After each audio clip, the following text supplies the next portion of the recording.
Welcome to the TimeControl Online Learning Center. Today we're going to take a look at how to add a timesheet, and in particular how to add a timesheet when your charges have been preloaded for you.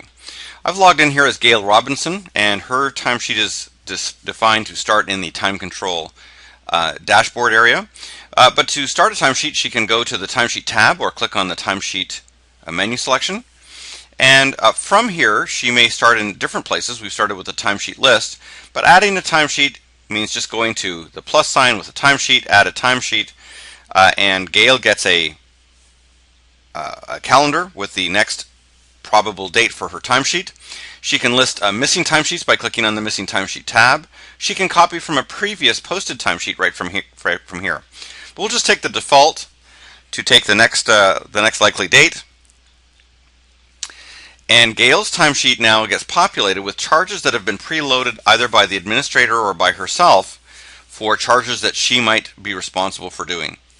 So Gail can select any of these options. You can see several have been entered. At the top of the page we see that the timesheet is in draft. It's owned by Gail. It's going next to Tom Logan, who's her supervisor.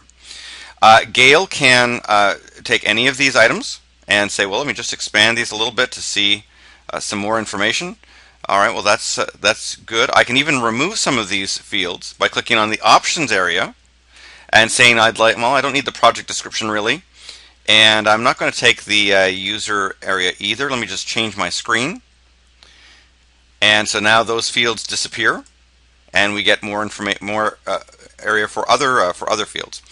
To edit any of these fields, we click on the little pencil edit button, and now we're able to go in and put in our time for anything that's there. To save what we have, we click on the little disk save button, and we've now saved that line. We can edit another line and say, well, this one's going to be, let me just go right to the right field.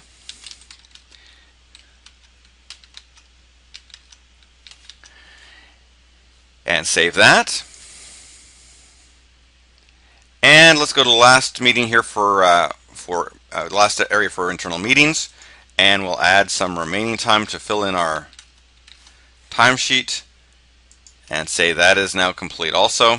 And now we have a 40-hour timesheet. All Gail has to do now is release this timesheet for approval.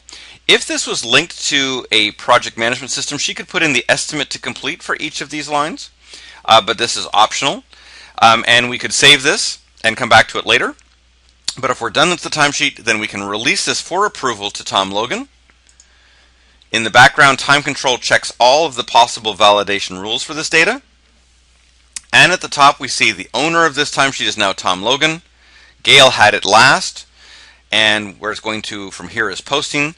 And we can also see that Gail is no longer able to add new lines or insert lines or copy any of the lines from the timesheet. She's completed her work.